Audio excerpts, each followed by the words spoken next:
Hello friends, welcome to Sangeetha's food gallery. നമുക്കിന്ന് vegetable biryani വളരെ എളുപ്പത്തിൽ എങ്ങനെയാണ് ചെയ്യുന്നത് നോക്കാം. ഇത് ചെയ്യാനായിട്ട് ഒരു കുക്കർ ചൂടാക്കാനായി വെച്ചിട്ടുണ്ട്. ഇതിലേക്ക് 2 ടേബിൾ സ്പൂൺ നെയ്യ് ചേർത്ത് കൊടുക്കുക.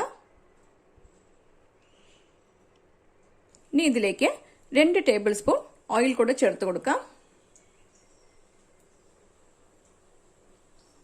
ഈ എണ്ണ ചൂടായിട്ടുണ്ട്.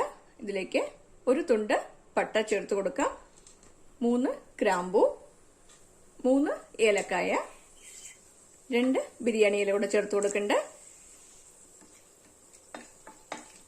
ഇതൊക്കെ ചൂടായിട്ടുണ്ട്. ഇനി ഇതിലേക്ക് ഒരു സവാള നീളത്തിൽ കട്ട് ചെയ്ത് വെച്ചിട്ടുണ്ട്, ഇത് ചേർത്ത് കൊടുക്കാം.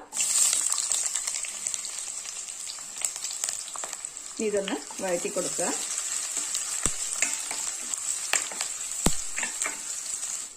ഈ സവാളയൊക്കെ ചെറുതായിട്ടൊന്ന് വഴണ്ട് വന്നിട്ടുണ്ട്. ഇതിലേക്ക് 2 പച്ചമുളക് കട്ട് ചെയ്തത് ചേർത്ത് കൊടുക്കാം. ഇനി ഇതിലേക്ക് 1 ടേബിൾ സ്പൂൺ ഇഞ്ചി വെളുത്തുള്ളി പേസ്റ്റ് കൂടെ ചേർത്ത് കൊടുക്കാം. ഇതൊന്ന് വഴറ്റി കൊടുക്കാം. ഇഞ്ചിയുടെയും വെളുത്തുള്ളിയുടെയും പച്ചവാസന പോകുന്നത് വരെ ഇതൊന്ന് വഴറ്റി കൊടുക്കണം. ഈ സവാളയൊക്കെ വഴണ്ടിട്ട് ചെറുതായിട്ടൊരു ഗോൾഡൻ കളർ വന്നിട്ടുണ്ട്. ഇപ്പം തീ കുറച്ച് വെക്കാം. ഇതിലേക്ക് 1/4 ടീസ്പൂൺ മഞ്ഞൾപ്പൊടി ചേർത്ത് കൊടുക്കാം. 1 ടീസ്പൂൺ മുളക് പൊടി ചേർത്ത് കൊടുക്കണ്ട. 1 ടീസ്പൂൺ ഗരം മസാലപ്പൊടി കൂടെ ചേർത്ത് കൊടുക്കാം. ഇതൊന്ന് വഴറ്റി കൊടുക്കാം. ഈ ഗരം മസാലപ്പൊടി വീട്ടിൽ തന്നെ ഫ്രഷ് ആയിട്ട് അരച്ചിട്ടുള്ള ഗരം മസാലപ്പൊടിയാണ് കേട്ടോ. ഞാൻ ഗരം മസാലപ്പൊടിയുടെ വീഡിയോ ഓൾറെഡി അപ്ലോഡ് ചെയ്തിട്ടുണ്ട്. നിങ്ങൾക്കിപ്പോൾ ഗരം മസാലപ്പൊടിക്ക് പകരമായിട്ട് ബിരിയാണി മസാലപ്പൊടി വേണമെങ്കിലും ചേർത്ത് കൊടുക്കാം. ഈ പൊടികളുടെ പച്ചമണമൊക്കെ മാറിയിട്ടുണ്ട്. ഇതിലേക്ക് 1 തക്കാളി കട്ട് ചെയ്ത് വെച്ചത് ചേർത്ത് കൊടുക്കാം. ഇതും കൂടിയിട്ടൊന്ന് വഴറ്റി കൊടുക്കാം. ഈ തക്കാളിയൊക്കെ നന്നായിട്ട് വഴണ്ട് വന്നിട്ടുണ്ട്. ഇതിലേക്ക് 1 കൈപ്പിടി പുതിനയില ചേർത്ത് കൊടുക്കാം. 1 കൈപ്പിടി മല്ലിയില കൂടെ ചേർത്ത് കൊടുക്കുന്നുണ്ട്. ഇതും കൂടിയിട്ടൊന്ന് വഴറ്റി കൊടുക്കാം.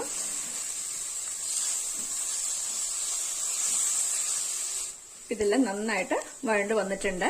ഇനി ഇതിലേക്ക് വെജിറ്റബിൾസ് ചേർത്ത് കൊടുക്കാം. ക്യാരറ്റ്, ബീൻസ്, ഉരുളക്കിഴങ്ങ്, പിന്നെ ഗ്രീൻ പീസും ചേർത്ത് കൊടുക്കണ്ട. ഇതെല്ലാം കൂടിയിട്ടൊന്ന് മിക്സ് ചെയ്ത് കൊടുക്കാം. ഇപ്പം ഞാൻ ഉണങ്ങിയ ഗ്രീൻ പീസാണ് കേട്ടോ ചേർത്തിരിക്കുന്നത്. ഇത് 6 മണിക്കൂർ വെള്ളത്തിൽ കുതിർത്ത് വെച്ച ശേഷമാണ് ഞാൻ ചേർത്ത് കൊടുത്തിട്ടുള്ളത്. നിങ്ങളുടെ കയ്യിലുള്ളത് ഫ്രഷ് ആയിട്ടുള്ള ഗ്രീൻ പീസോ അല്ലെങ്കിൽ ഫ്രോസൺ ഗ്രീൻ പീസോ ആണെങ്കിൽ ഡയറക്റ്റ് ആയിട്ട് ചേർത്ത് കൊടുക്കാം. അപ്പം നിങ്ങൾക്ക് ഈ വെജിറ്റബിൾസ് കൂടാതെ കോളിഫ്ലവർ, മഷ്റൂം, പനീർ അങ്ങനെ ഏത് വേണമെങ്കിലും ചേർത്ത് കൊടുക്കാം. ഇതൊക്കെ നന്നായിട്ട് മിക്സ് ചെയ്തിട്ടുണ്ട്. ഇനി ഇതിലേക്ക് 1/4 കപ്പ് തൈര് കൂടെ ചേർത്ത് കൊടുക്കാം. ഇതൊന്ന് മിക്സ് ചെയ്ത് കൊടുക്കാം. ഇനി ഇതിലേക്ക് അരി ചേർത്ത് കൊടുക്കാം. ഞാൻ 2 കപ്പ് ജീരകശാല അരിയാണ് എടുത്തിട്ടുള്ളത്. ഇതിനെ നന്നായിട്ട് കഴുകിയിട്ട് 20 മിനിറ്റ് വെള്ളത്തിൽ കുതിർത്ത് വെച്ച ശേഷം വെള്ളമെല്ലാം കളഞ്ഞിട്ട് എടുത്ത് വെച്ചിട്ടുണ്ട്. ഇത് ചേർത്ത് കൊടുക്കാം. നിങ്ങൾക്ക് ജീരകശാല അരിക്ക് പകരമായിട്ട് ബാസ്മതി അരി വേണമെങ്കിലും ചേർത്ത് കൊടുക്കാം കേട്ടോ. ഇനി ഇതൊക്കെ നന്നായിട്ടൊന്ന് യോജിപ്പിച്ചു കൊടുക്കാം.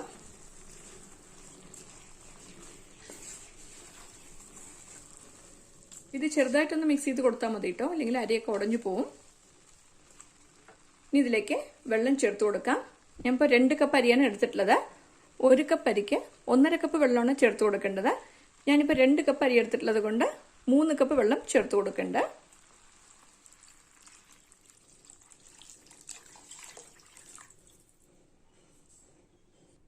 ഇനി ഇതിലേക്ക് ആവശ്യത്തിന് ഉപ്പ് ചേർത്ത് കൊടുക്കാം.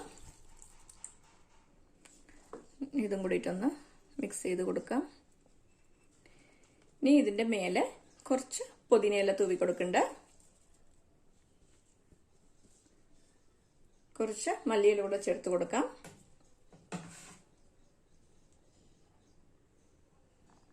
ഇനി 1 ടേബിൾ സ്പൂൺ നെയ്യ് കൂടെ ചേർത്ത് കൊടുക്കണ്ട.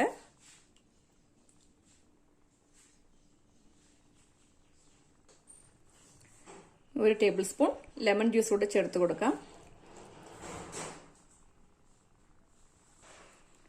അവസാനമായിട്ട് ഇതിന്റെ മുകളിലേക്ക് 10-15 അണ്ടിപ്പരിപ്പ് ഫ്രൈ ചെയ്ത് വെച്ചിട്ടുണ്ട്. ഇത് ചേർത്ത് കൊടുക്കാം. ഇത് ഓപ്ഷനിലാണ് കേട്ടോ. നിങ്ങൾക്ക് താല്പര്യം ഉണ്ടെങ്കിൽ മാത്രം ചേർത്താൽ മതി. ഇനി കുക്കർ ക്ലോസ് ചെയ്തിട്ട് ഒരു വിസിൽ വന്ന ശേഷം 5 മിനിറ്റ് സിമ്മിലിട്ട ശേഷം തീ ഓഫ് ചെയ്യാം. നമ്മുടെ ബിരിയാണി റെഡി ആയിട്ടുണ്ട്. ഒരു ഫോർക്ക് കൊണ്ട് ഇതൊന്ന് മാറ്റി കൊടുക്കാം.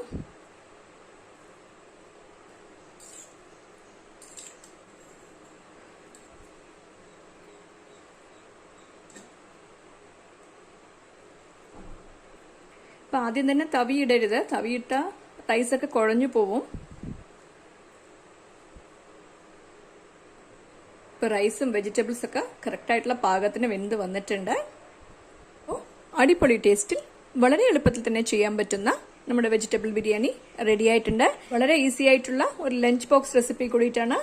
നിങ്ങളും ഈ റെസിപ്പി ട്രൈ ചെയ്ത് നോക്കണം. ഇഷ്ടമായെങ്കിൽ ലൈക്ക് ചെയ്യാനും ഷെയർ ചെയ്യാനും സബ്സ്ക്രൈബ് ചെയ്യാനും മറക്കരുത്. നിങ്ങളുടെ ഫീഡ്ബാക്ക് അറിയിക്കും വേണം.